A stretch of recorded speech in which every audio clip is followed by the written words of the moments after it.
माननीय अध्यक्ष जी, बहुत धन्यवाद आपका। 24 नवंबर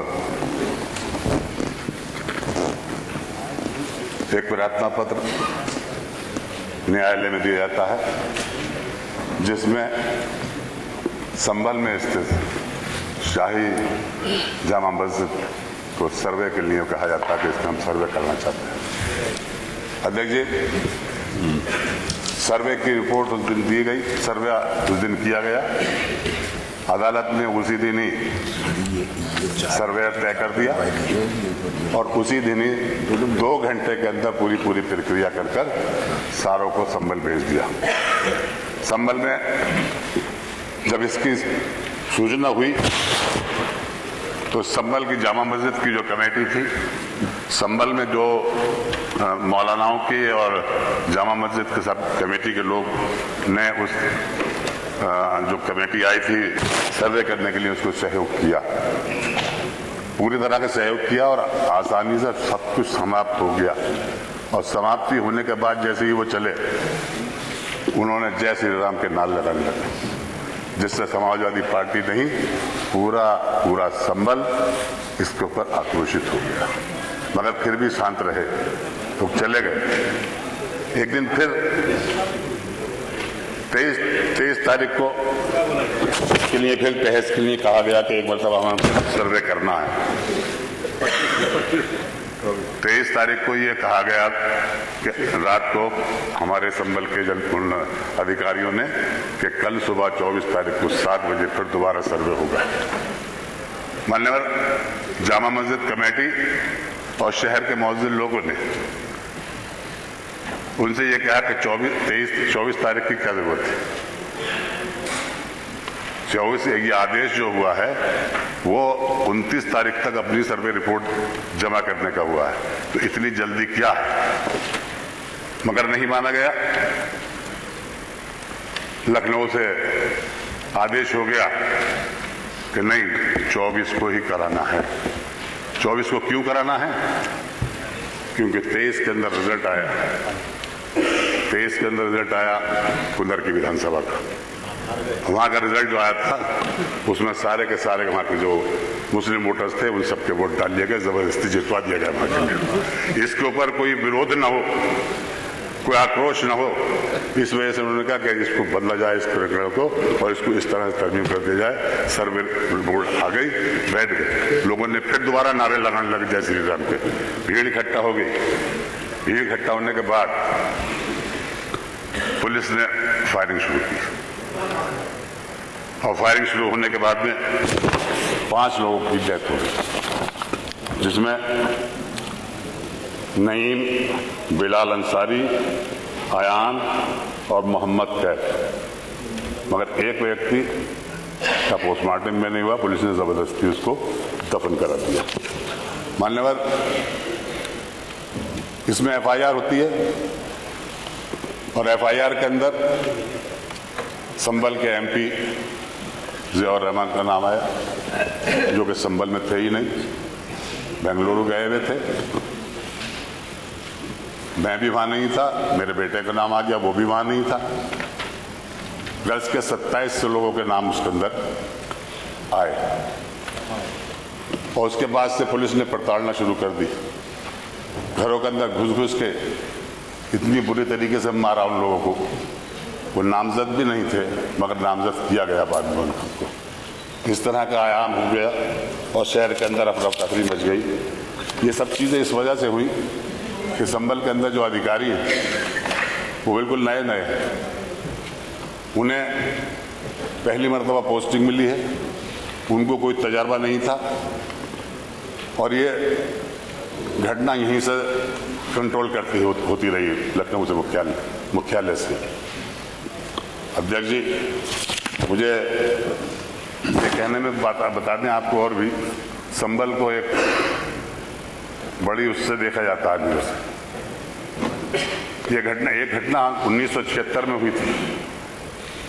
1976 में जामा मस्जिद, उसी जामा मस्जिद, शाही जामा मस्जिद के इमाम को जिंदा जला दिया था मस्जिद के अंदर सुबह 3 बजे। पता नहीं क्यों संभल की जामा मस्जिद के ऊपर क्यों इतनी नजरें लोगों की लगी हुई है। जबकि हिंदुस्तान के पार्लियामेंट ने ये कह दिया कि 1991 के बाद में कोई भी सर्वे नहीं होगा, कुछ नहीं होगा, मगर उसके बाद भी भारतीय जनता पार्टी राजनीतिक फायदा उठाने के लिए ये काम करती रही और इसका नतीजा है कि ये बवाल हो रहे हैं। वहीं संभल में नहीं, सभी जगह होने लगे। संभल का मुख्यालय बनाना था, मुझे माननीय मुख्यमंत्री जी ने अपने कार्यालय में बुलाया था, मुझसे पूछा था उन्होंने कि संभल का मुख्यालय कहाँ बने, तो मैंने आपसे कहा था कि ये संभल के अंदर रखिए। आज भी संभल से वो 32-33 किलोमीटर दूर है। संभल में होता तो ये बातें नहीं होती, प्रशासन में होता, पूरा होता, हमला होता और ये बात हो जाती। और अब भी वक्त मुख्यमंत्री जी अगर अपने पर पुनः विचार कर लें तो। मान्यवर, एक झगड़ा होता है संभल में, एक बार फिर होता है झगड़ा। उस झगड़े के अंदर भी 9 लोग 10 लोग मारे जाते हैं। उस 9-10 लोग में 2-3 मुसलमान, बाकी गैर मुस्लिम लोग थे। इतना पीरियड हो गया और लोगों ने प्रचार करना शुरू कर दिया कि ये क्या है। एक माननीय मुख्यमंत्री जी, आपके एक मंत्री ने ये बयान दे दिया कि संभल के अंदर तुरक और खासाबों की लड़ाई। आपका नारा ना बंटने देंगे ना कटने देने का है। हमें क्यों बांट रहे? हम बटेंगे नहीं। संभल की जनता सब एक है और नेक है, हम बटेंगे नहीं। हमारे ऊपर बहुत अत्याचार हो रहा है, इस अत्याचार को आपको देखना होगा। मान्यवर,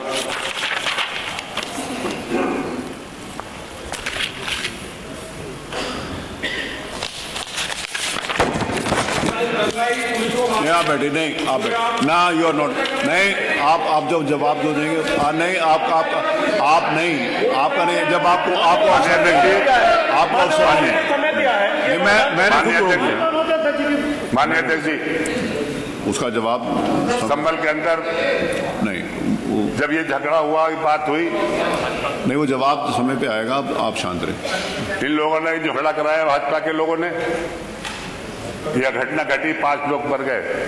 समाजवादी पार्टी के राष्ट्रीय अध्यक्ष आदरणीय अखिलेश यादव जी ने एक कमेटी का गठन किया, जिसमें हमारी विधानसभा के नेता प्रतिपक्ष की उसको हेड बनाया गया।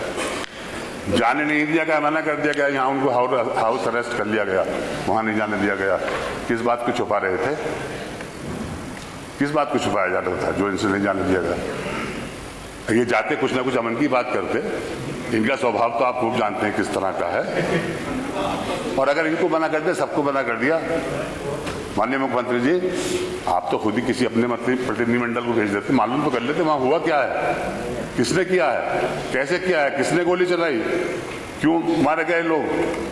इस तरफ को न देखकर ये हुआ। मैं आज फिर आपसे ये कहता हूँ, आज भी आप ऐलान करिए इस विधानसभा के अंदर और यहाँ की कमेटी बनाइए, विधानसभा के सदस्यों की 10 कमेटी के बनाइए, 7 अपने तरफ के रखिए, 3 हमारे रखिए। दूध का दूध, पानी का पानी हो जाएगा। अध्यक्ष जी, ये ज्यादती ना कराइए, बहुत ज्यादती हो रही है। खासतौर से हम लोगों को निशाना बनाया जा रहा है। हर ऐसे नारे लगाए जाते हैं जिससे हमें उत्तेजित करने का मौका देते हैं, मगर हम उत्तेजित नहीं होंगे। हम इस देश के, इस प्रदेश के विकास के लिए काम करते रहेंगे। हमारा ये कर्तव्य रहा है इस देश को के अंदर कोई भी ऐसी गड़बड़ी हो तो हम आगे बढ़कर अपना साथ दें। और हमें शक की नज़र से देखा जाता है। हमें शक की नज़र से क्यों देखते हैं? आप राजनीति करिए तो ऐसी करिए कि विकास के कार्य कराइए हैं, प्रदेश को आगे बढ़ाने का काम करिए। हिंदू मुस्लिम करने से कोई वो नहीं है। आज भी आप सर्वे का संभल में कराएंगे, कोई भी हिंदू और मुसलमान ये नहीं कह सकता कि झगड़ा हिंदू मुसलमान का, ये कोई नहीं था। ये तो प्रशासन की वजह से हुआ। अगर प्रशासन को ये फीडबैक नहीं मिलता कि तुम उस पर गोली चला दो, तुम ऐसा कर दो, सर्वे कराओ,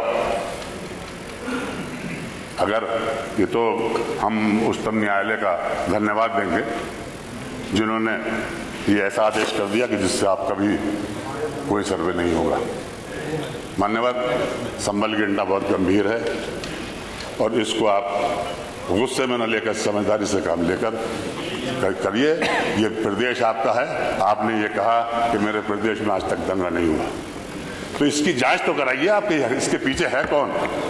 आप डायरेक्ट अगर अपनी मालूमात के जरिए से जो आपको वहां के प्रशासन दे रहा है उसके आधार के ऊपर आप ये कह लें कि मुसलमानों ने किया है। उस मोहल्ले में, जिस मोहल्ले के अंदर हमारा सांसद रहता, पूरा का पूरा घेराव कर दिया, बिजलियां काट डाली, सब कुछ कर दिया। आप जवाब एक मिनट, माननीय अध्यक्ष जी, मैंने मना किया, नहीं बोले। जहां तक मंदिर की बात है, अगर मंदिर का कोई वहां के पुजारी ये कह दे कि ये मंदिर जो है इसके ऊपर किसी ने एक ईंट लगाई हो, कोई ईंट छुई तक हो, कंक्रीट छुई हुई हो, आज वो मंदिर उसी हालत में बना है जिस हालत में था वो। वहां के लोग जो वहां के लोग जो उसको बनाने वाले हैं, उसकी चाबी जिनके पास है, वो चाबी आज उसी ताले की चाबी उनके पास है, उसी से खोला गया। जब मंदिर को खोला गया तो उसके अंदर जो मूर्तियां रखी थी उसी एज इट इज वैसी रखी हुई है।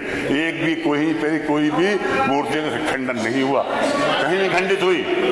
मान्यवर, वहां के लोगों ने ये कहा कि हमारी आबादी इस जगह कम थी, हम 20, 25, 30 घर हैं यहाँ पर, बाकी सब मुसलमानों के, हमें मुसलमानों ने परेशान नहीं किया, मगर हमारे दिल के अंदर डर था, इस वजह से हम यहाँ से चले गए।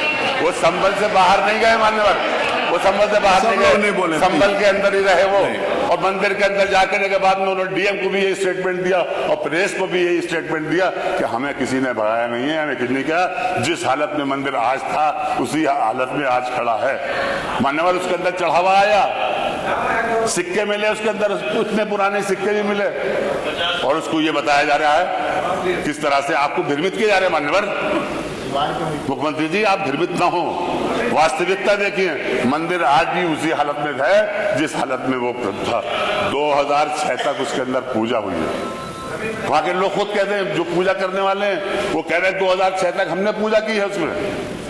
यहाँ किसी ने हमें भगाया नहीं है, किसी ने कुछ नहीं किया, अपनी मर्जी से गए। हमने अपने मकान बेच दिए, यहाँ के घबराहट रहती थी दिल के अंदर, इस वजह से बेच दिए, कोई किसी ने हमें सताया नहीं। और इसको पूरा का पूरा राजनीतिक रूप दिया जा रहा है। मैं समझता हूँ, देखिए, मैं जीत कर आता हूँ, मेरा 7वां टाइम है, मुझे हिंदू मुसलमान सपोर्ट देता है, मैं एकता का प्रचार करता हूँ, मैं एक रखता हूँ, और एकता का नतीजा है कि 1991 से मैं आ रहा हूँ और आज तक संभल में कोई झगड़ा नहीं हुआ। इस परंपरा को बनाए रखे मुख्यमंत्री जी, इसको बिगाड़े ना। आप अपनी सियासत के चक्कर में मुसलमानों को दूर कर रहे हैं। राजनीति के अंदर सबका हिस्सा होता है।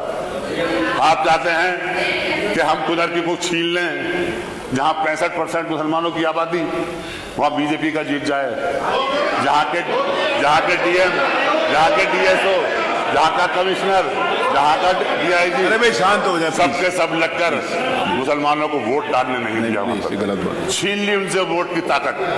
उनके चेयरमैन जो वहां के थे, प्रधान जो थे, उनके घरों पर पुलिस लगा दी गई। इस तरह के आए, ये नतीजे सामने ना आए, ये बातें सामने ना आए, इसलिए ये झगड़ा कराया गया संभल के अंदर, जानबूझकर कराया गया भाजपा की सरकार ने। मैं कहता हूं माननीय अध्यक्ष जी, मैं तो ये चाहूंगा बनकर, आप इस सदन के अध्यक्ष हैं, आप अपने साथ एक कमेटी लेकर चलिए, आप लेकर चलिए और देखिए जाके संभल में किसने क्या शुरू किया। ठीक है, आपकी बात आ गई। FIR जो मरने वालों की जो FIR हुई है वो भी बड़ी जबरदस्ती हुई है, उसके बदले पब्लिक नहीं मरा।